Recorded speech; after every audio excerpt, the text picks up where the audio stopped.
You're listening to Civic Media. You can tune into any of our live shows on any radio station across the state with the Civic Media app. Find us in your phone's app store and listen anytime, anywhere.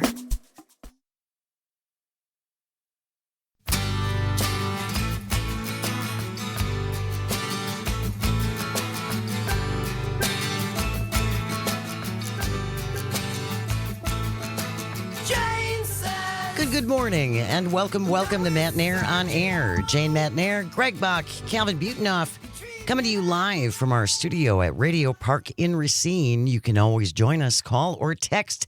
The number is the same at 855-752-4842. You can also leave a comment if you're watching on the live stream on Facebook, YouTube, and what used to be Twitter. Our next guest is a senior editorial director at Vox. He oversees the climate teams, also the Unexplainable and Gray Area podcasts. He's also the editor of Vox's Future Perfect section and writes the Good News newsletter. Brian Walsh is joining us. Good morning, Brian. Thanks so much for making time for us. How are you this morning?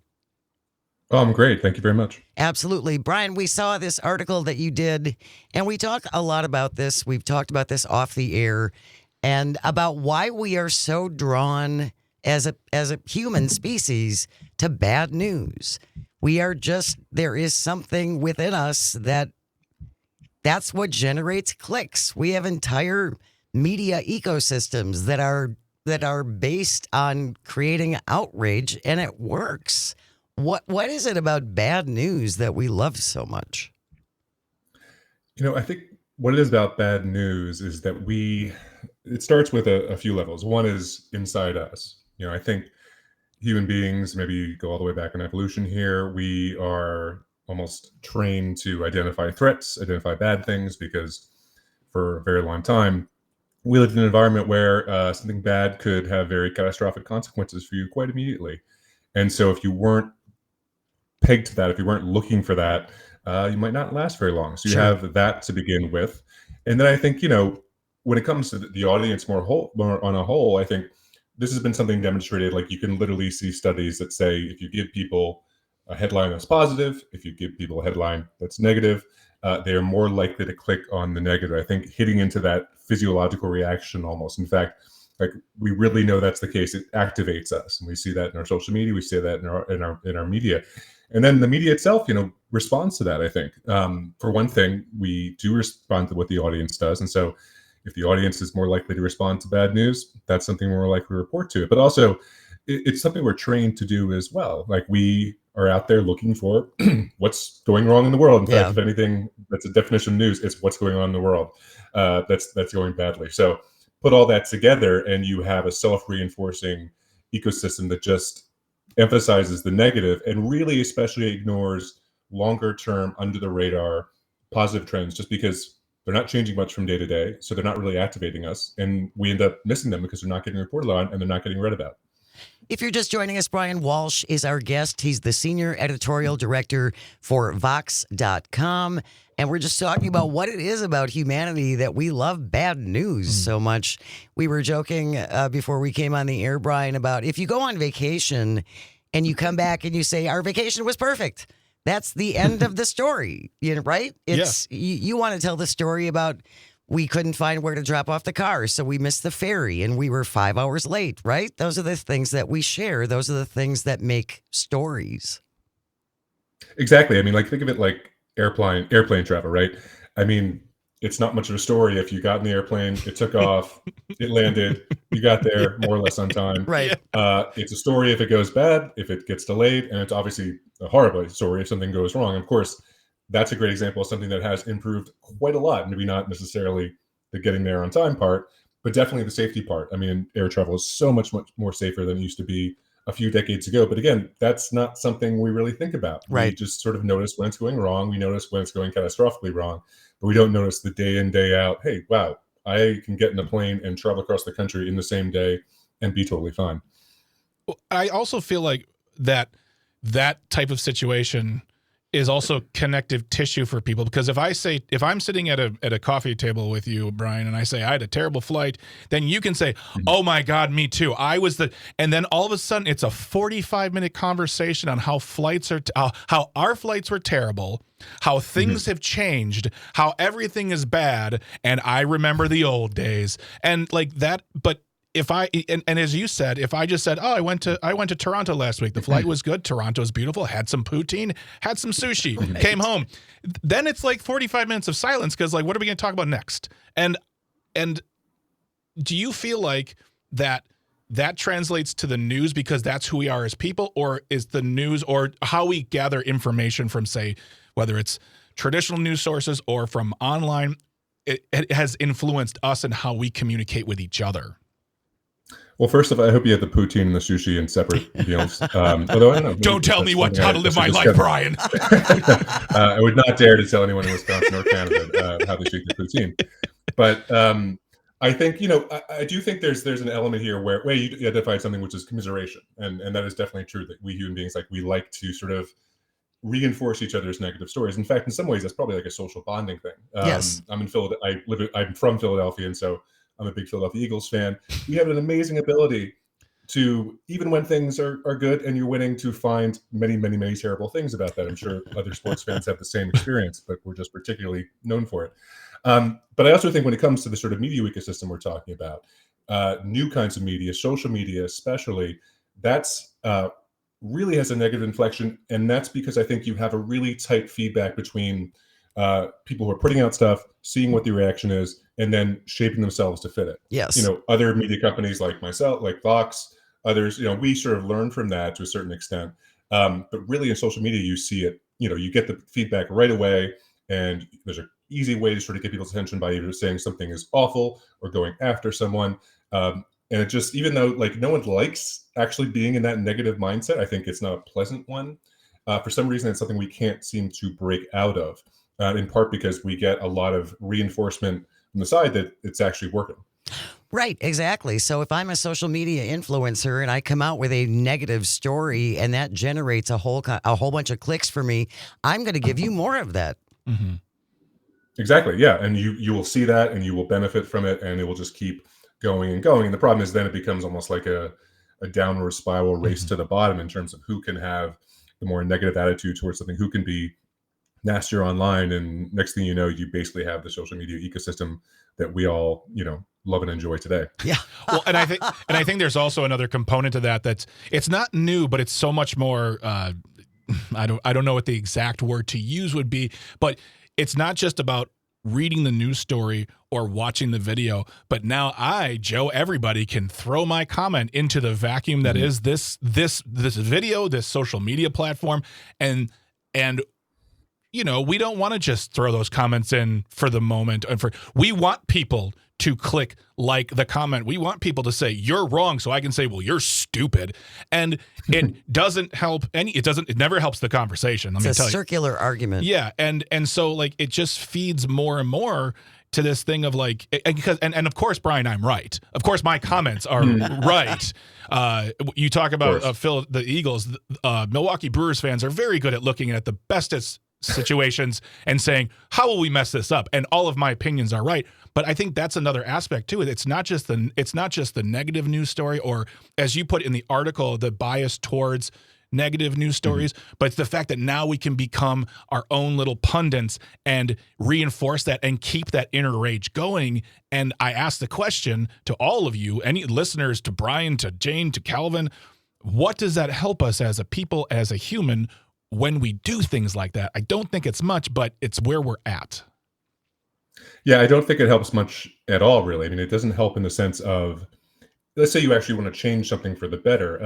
I think there is a general sense, I have to highlight how bad things are before that can really make that change. And yeah, that's necessary to a certain extent, but especially when you're dealing with, say, really long-term difficult problems, something like climate change, for instance, there's an exhaustion that can set in with that kind of relentless negativity or, doom mongering that actually I think works against the idea of bringing people together to create positive change over the longer term. And so you end up with a situation where you're complaining about everything, it's not getting better because you've actually created an environment where you make it hard for positive change to happen, and then things keep getting worse, and in some ways your expectations are met.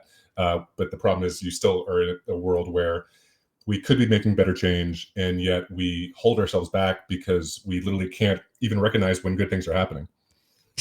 Yeah. And I think the other problem too is that, like, if I'm sitting in, and what you just said too is, if I sit down and I look at your comments, like you, Brian Walsh, commenting negative things, if that's what you're doing, if I say, well, here are some great programs you can do, most likely you're going to say to me, well, that's not going to work. It's not going to create a situation, as you said, Jane, a circular conversation where if I try to give you, here are some great options, here are people you can call, here's a news story that might give you a different side of it. Most likely when you go that deep in, you're not looking for answers or a conversation. You're just looking for people to You want to make your point. To make your point, for people to directly criticize you or to directly agree with you. That's how you exist. It's not about, and that's why when people ask they'll ask questions of, well, what do you think of this topic? I say, are you really interested in an answer, or do you just want to argue with me? Because if you just want to argue, I'm not going to do this. But if you want to have a conversation, that's great. But I find that a lot of people just don't even want the conversation because climate change, way too nuanced. Exactly. If you're just joining us on Matenaer on Air, our guest is Brian Walsh. He's the senior editorial director at Vox. He oversees the climate teams, also is the editor of Vox's Future Perfect section, and Brian writes the Good News newsletter. And we're going to get to that in just a little bit. But right now we are talking about what it is about bad news that we seem to love so much. And we've seen entire media ecosystems based on outrage and continuing the outrage and feeding us the outrage, and we seem to like it. Yes. To our own detriment. Regardless of the side on which you fall, whether it's politically or socially, we can all find our own places that can confirm our biases and say, see, I'm right. It's really, I mean, Brian, I mean, it's really just, I want to be right. I want so desperately to be right. And please let me be right, and I'll go anywhere I can to be right. And I found this thing that made me right. I'm right. Exactly. And I think what you end up happening is that you actually aren't right often. I mean, especially if you're talking about how the world really is. And a lot of that has to do with, do you have a sense of history? Do you understand where things used to be? Because if we're saying like something is bad or it's getting worse, we have to compare it to something else. And so, we sort of, I think, forget in some ways how actually bad things used to be in very basic ways in this country, around the world, in the not too distant past. I mean, things as simple as like, how long did you live? What was the chance of dying in violence? Were you getting a disease and dying of that? What were the levels of education? How common was democracy? I mean, all these things that go back 100 years. You have a world that, if you look at it through the eyes of now, you'd think, oof, this is bad. Like I could die of infection because I don't have antibiotics. They haven't been invented yet. Same thing with a lot of vaccines. Much of the world was not remotely free. We've had social change, all these kind of things that happen. And something here is also like a bit of a baseline shift, because once a positive change happens, especially in the background, we kind of just take it for granted, stop appreciating it, and no longer take it into our calculations of how good the world is. Yeah. That's such a good point, Brian. It really is. Yeah. We just accept that as the norm then, right? If something is good, then that's the baseline. Yeah, and I would say it says something about when people are trying to, and talking about the history of it all, is taking that history and trying to disappear, to say, everything's fine now, it's never been bad, we're good, be appreciative, don't look backwards because that didn't exist, it's all a lie. It doesn't help us appreciate what we have. We're going to continue our conversation with Brian Walsh from Vox.com. Stay with us. You are listening to Matenaer on Air. This is the Civic Media Radio Network. We will be right back.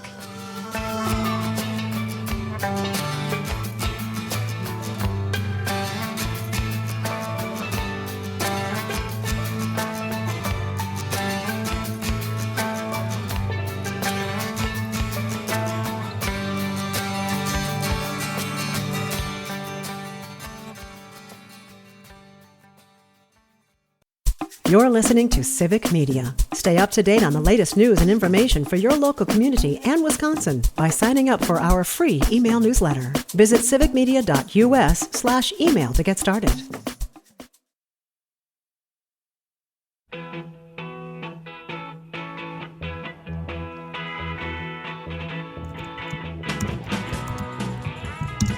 Good morning and welcome back to Matenaer on Air. Jane Matenaer, Greg Box, Sweet Cal B on the board, coming to you from our studio at Radio Park in Racine. Join us at 855-752-4842. Leave a comment if you're watching on the live stream on Facebook, YouTube, and what used to be Twitter. Coming up after the 10:30 news, a segment we call Audio Sorbet, where we get away from the news, do a little cleansing collective breath, talk about sillier, lighter things. So Good news. Good news. So we don't all crack up all the time.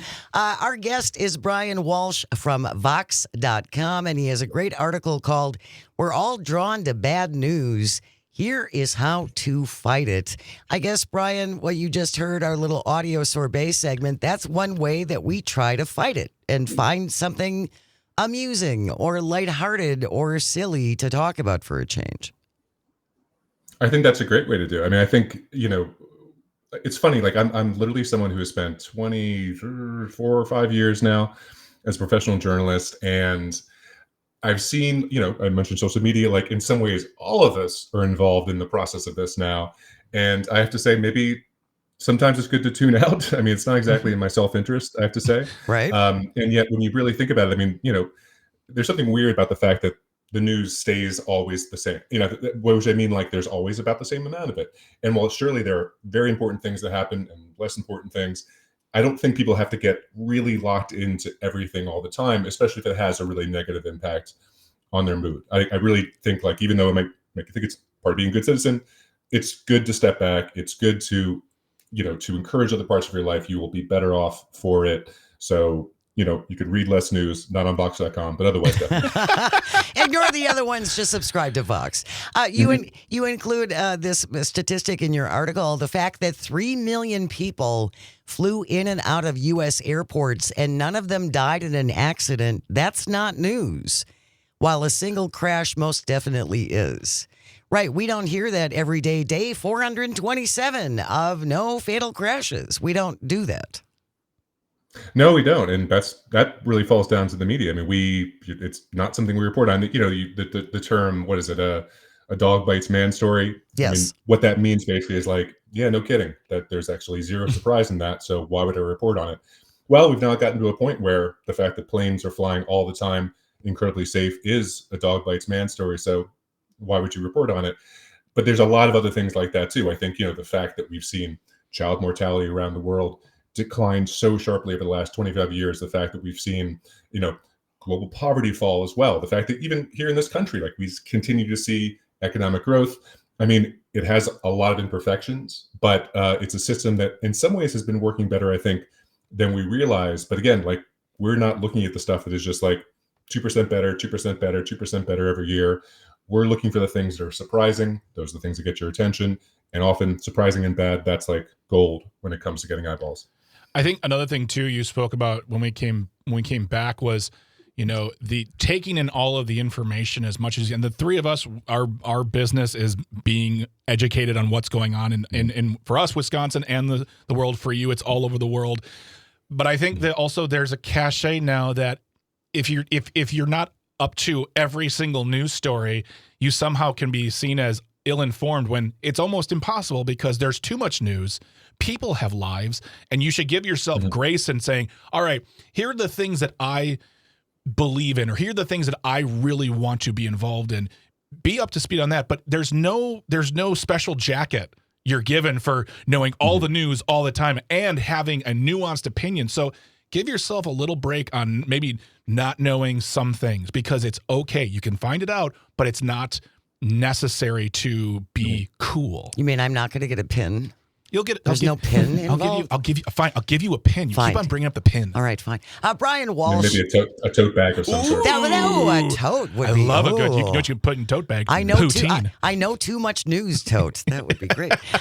Brian Walsh, senior editorial director at Vox. We're talking about why we are so drawn to bad news. You are doing a good news column, Brian. What are some of the things we can look forward to about reading about on the good side of life?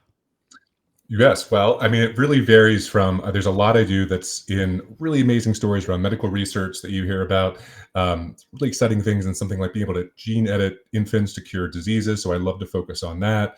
I really love when I'm sort of doing something that's a bit of a narrative violation. So a piece I did a while back was on how violent crime around the U.S. was actually declining incredibly quickly in most places. In fact, in cities like Philadelphia, where I come from, it was on a track to be a record low. And then now we're seeing that globally as well. So I kind of mix and match between really interesting scientific advances I think people should know about that will actually improve their lives one day, and then sometimes bigger global ones. A piece I wrote most recently, I thought, frankly, was pretty interesting, was about washing machines, and the fact that when you go back, like, again, about 100 years, when people said laundry day, they actually meant a whole day. Yeah. Because that's what you'd have to do. Yeah. Like heating the water, doing the wash, putting it out there, so forth. Added up to hours of work. Now, something like, I think 85% of Americans have a washing machine. The ones who don't probably have a laundromat. That's a lot of time you get back. It's almost like it's a time machine. And half of the world actually does not have that right now. They'd love to have those things. So it's stuff like that. I just want to say one other thing, which is, talk about the news. The kind of work that you two do is actually really important here, because one thing I think that's helpful to get a better sense of the world is actually pay more attention to what's happening in your local area. In fact, there's always this big division between, you might ask Americans like, what do is violent crime getting worse in the country? They'll say, yes, definitely. But if you ask them about their own town, often they have a much more accurate picture of it. Yeah. And I think, one issue here is, like, we've gotten so nationalized around our attention in media that gives us a much more warped impression of what's going on, whereas we do know and can know more about what's happening to our neighbors, to our town, our cities. And I think we should pay more attention to that, actually. Brian Walsh is the senior editorial director at Vox. You can find him and read his column about good news. It will be in the show notes. At Vox.com. Thank you so much for your time, Brian. Really, really appreciate it. Thank you very much. Stay with us. News is next, and then audio sorbet. We're talking outside Christmas lights. That's coming up. You're listening to Matenaer on Air on the Civic Media Radio Network.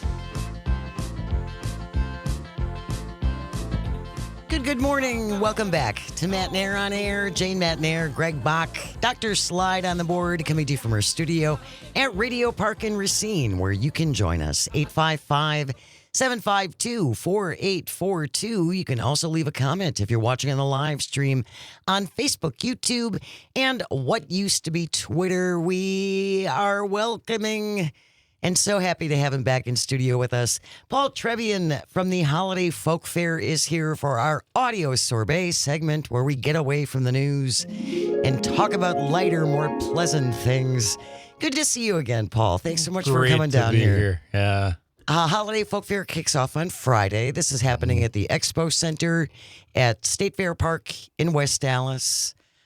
What's new? Well, I want to talk. We were talking off the air a little bit about the Holiday Folk Fair and your daughter. Mm-hmm. And explain your background a little bit and the tribe to which you belong. Well, I'm part of the Tlingit tribe, Southeast Alaska. Juneau is the area. That's our homeland. And my daughter decided to move up there to be next to my mom, her grandma. Oh, wow. To help take care of her. My grandmother is 91 or 92 now. And so my daughter's an artist, a formal artist. And so she decided to pick up additional training at the University of Alaska Southeast, Juneau. And she's becoming what I would call a cultural guardian. I mean, she's learning all of the different media, weaving, the hats, the beadwork, the wood carving, the line art, and the language. And she's really good, better than I am with the language. Really? Yes. And that's something did you grow up speaking that in the house? A little bit. When I was growing up, there was a big push to learn English very, very much. And now there's a surge to preserve culture. And the best way to preserve culture is to preserve language. Like, yes. That's my intro. Long-Sleeved Herringbird, Shark Clan, Eagle House. My mother's Dot Kutis. And my daughter corrects me on that now. So That's she gotta says you make you need to crazy." speak a little bit with the sneaky sounds, and also the wording is a little different, Dad. Oh, that is hilarious. Did she? Paul. Well, actually, Dad, you must have. But I mean, that's something that's and I hesitate to believe anything I hear on social media, but something I have heard, and please feel free to either confirm or deny, that the preservation of native language, native art, the growth of as a population has grown and gotten better over the past few years than where it was many years ago. I mean, is that, I know that it's a start, but is that where you're at, and how do you see that? How did you see that happening over the years? Like, what were the catalysts to making sure that you would ensure your culture and its growth? Well, I would actually say in my entire lifetime, it's totally changed. When I was young, it was shunned upon to wear regalia. Sure. I'll be a little dark here at first. You could wear your colors and the regalia I'm wearing, and there was laws to put you in jail. Oh my gosh! And so as I grew up, we have a lot of negativity with the government, but the government actually over the years when I've been growing up, and now I'm up there in years, has changed all that. And throughout all of those prejudicial laws and racist laws, and we created a celebration in 1980. That was back in 1980, where every even year, the first weekend in June, the tribes come Haida,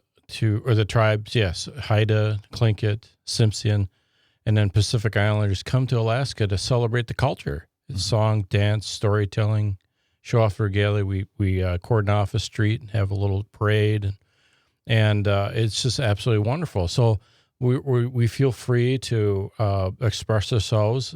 Art, very tied to our culture. It's about remembering. It's not about worshiping. It's about remembering. Sure, and honoring. Yeah, and honoring mother and father. It's a matrilineal society. So by you commenting when I came through the door, it's wonderful to see the regalia. You're actually honoring my mother. So Gunesh Sheesh, that's thank you in Tlingit for honoring my mother. Of course. It's so beautiful. Yeah. It really is. I hope you're watching on the live stream so you can get a look at this.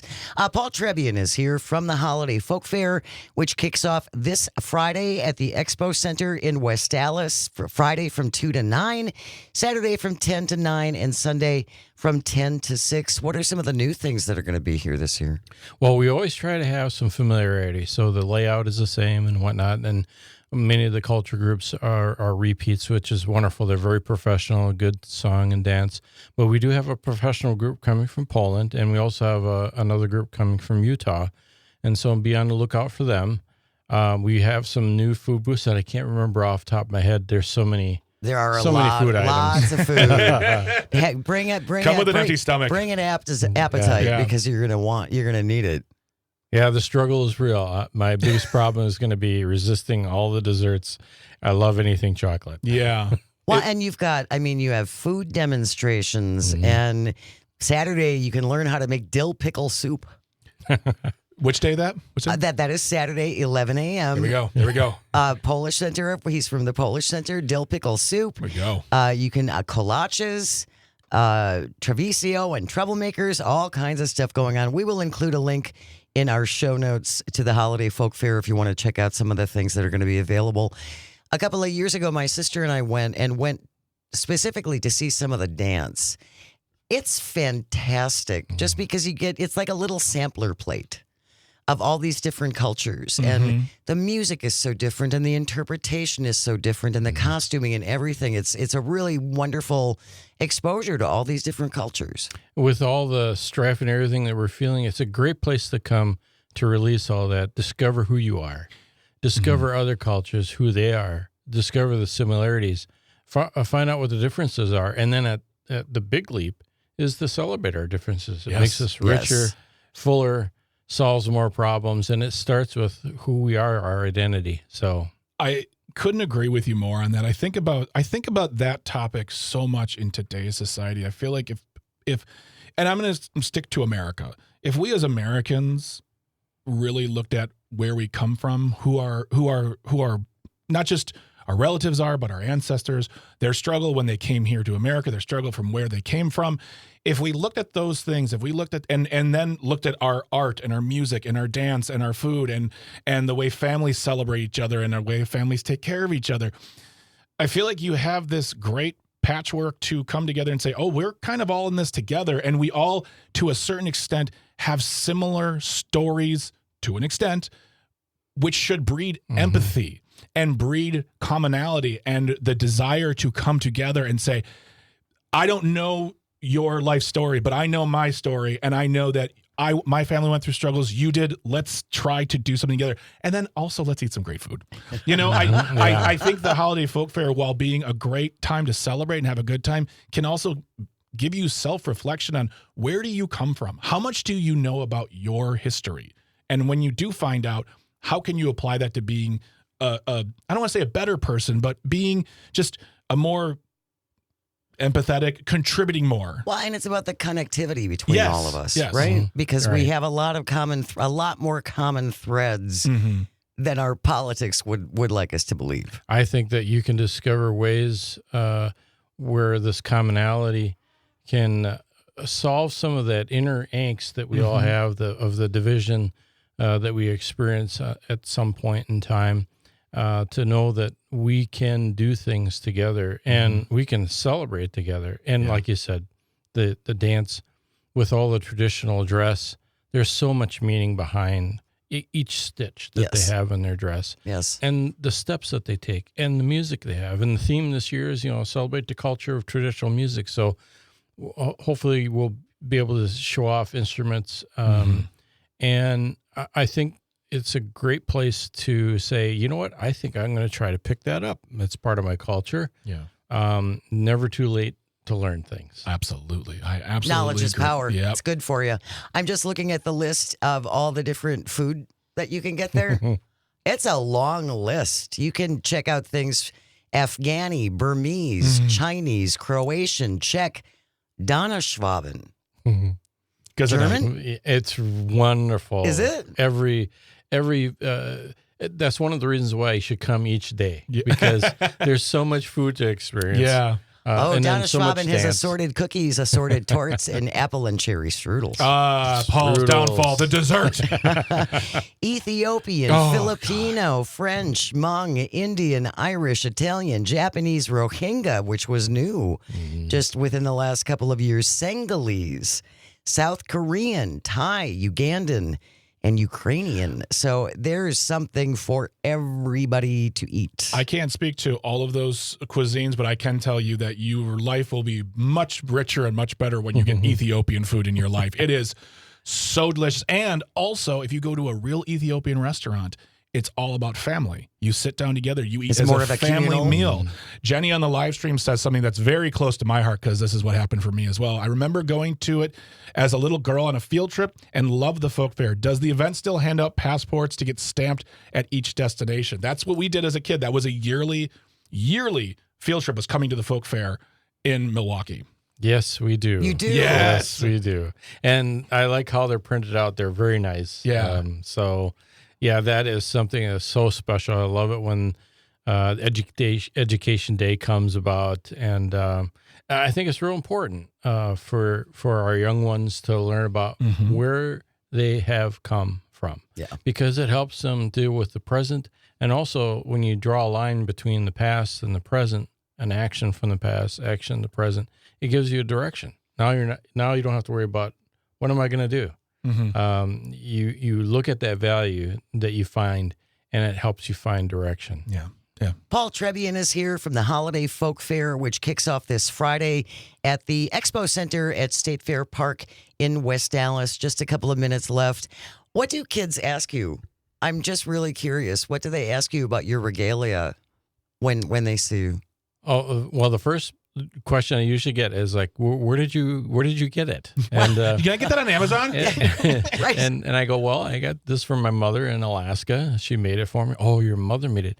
So how long did it take her? And I said many months. Many months. And there's a lot of love in each one of the stitches and each of the beadwork, and then they ask about my mother, and they say, well, is your mother like my mother? You know, the little ones. And I go, yes, my mother she's just the loves same. me just like your mother loves you.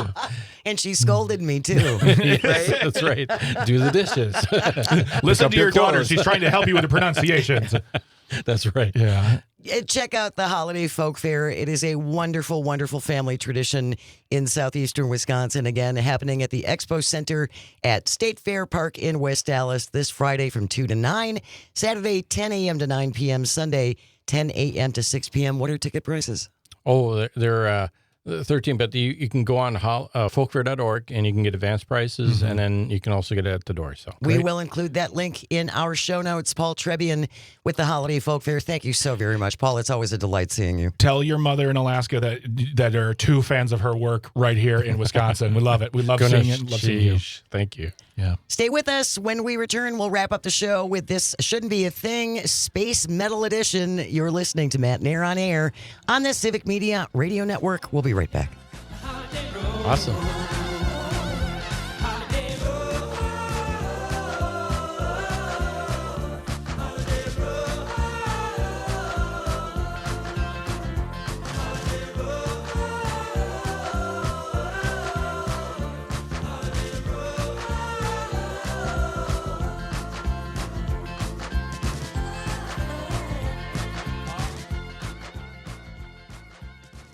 You're listening to Civic Media. Find the latest news, information, and archives of all your favorite shows on the Civic Media website, civicmedia.us.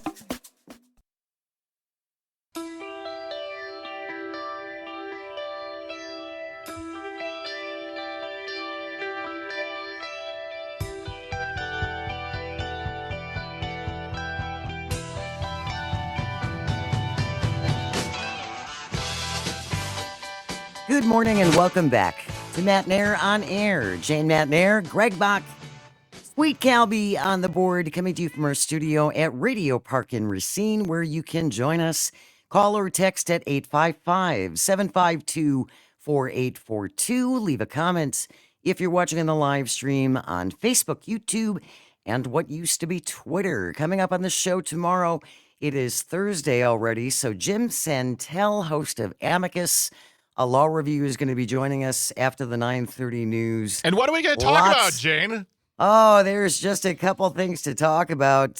Things are not going very well for the Trump administration in court, especially some of Trump's personally selected lawyers.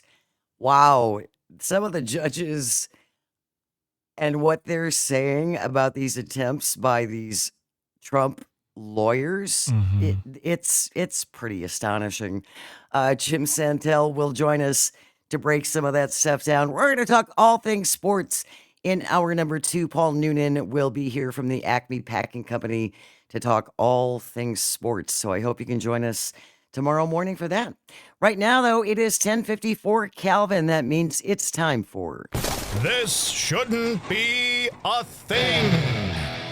If you ever find a thing you think this should not be, send it in to Greg and me at Jane Says at civicmedia.us, JANESAYS.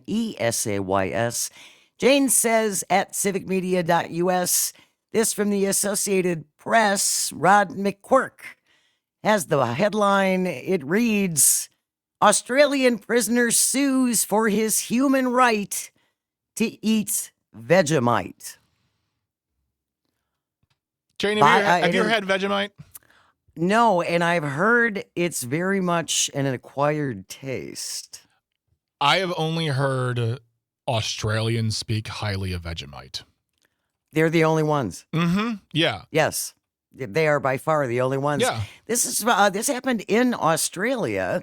A prisoner challenging Australia's ban on inmates eating Vegemite, saying that withholding this breaches his human right to enjoy his culture as an Australian. Vegemite is a yeast-based spread. Ugh. I know. 54-year-old Andrew Mackenzie is serving a life sentence for murder. Took his battle to court.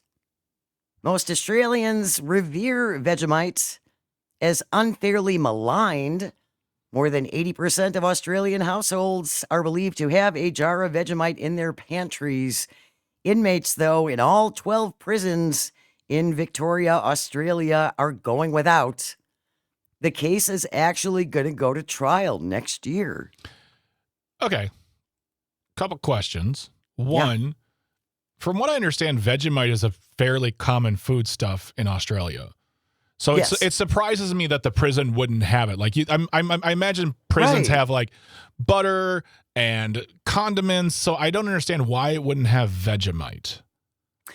It says that Vegemite contains yeast, which is banned in those prisons because it could be used in the production of alcohol. Could be. They've never had toilet wine. So, well, apparently not.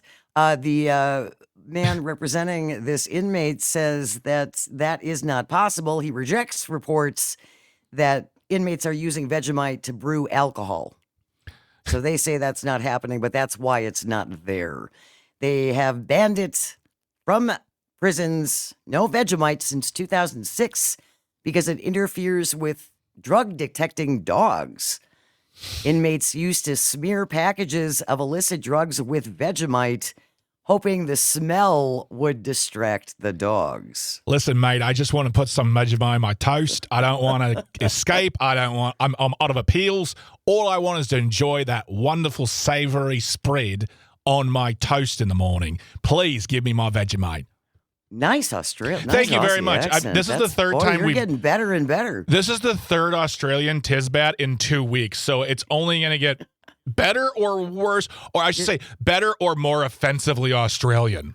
You're doing. Thank you very much. Good. Also, the whole thing is doesn't that just indicate how bad that stuff smells? Yeah. If they're smearing it on drugs to confuse drug detecting dogs, that must be some pretty powerful stuff. But I will say here, I just looked it up. It said Vegemite tastes strongly salty, bitter, and savory with malty, yeasty flavor, often compared to a beef bouillon or dark soy sauce. That doesn't sound bad at all. In fact, I have to go to the store after this, and if they have Vegemite, I'm buying some, and I will report back tomorrow. I swear to God. I feel like in Australia, they love their Vegemite. In England, they love their Marmite. And I just want to, honestly, we should have thought of some other things. Like, what would American prisoners call a human right to have? They're like, I want Cool Ranch Doritos. They should be mine. Either something Cool Ranch or pizza related. Yeah, or just ranch. Access to ranch sauces. Just access to ranch. Yeah, exactly. I demand the right to make a bigger waistline in prison. So I would like all of the Jell-O, all the colors. But yeah. Well, and I guess we should thank the band Men at Work, because I think that was the first time a lot of us had heard even the term Vegemite from their song Down Under. Artists and informers. The cultural representatives. Thank you very much, gentlemen. Don't get enough credit. Yeah. That wraps up today's episode of This Shouldn't Be a Thing. Terry on the live stream says, I've tried Vegemite. It's nasty. We'll go with that. Thank you, Greg and Calvin and all of our engineers and everyone at Civic, because without you, nothing works. And thank you most of all for calling and texting and watching on the live stream and for listening. It means the world. I hope you find some joy today and you have the chance to share it. Keep it right here. We have news coming up next. We will be back with you tomorrow right here on the Civic Media Radio Network. Have a great day.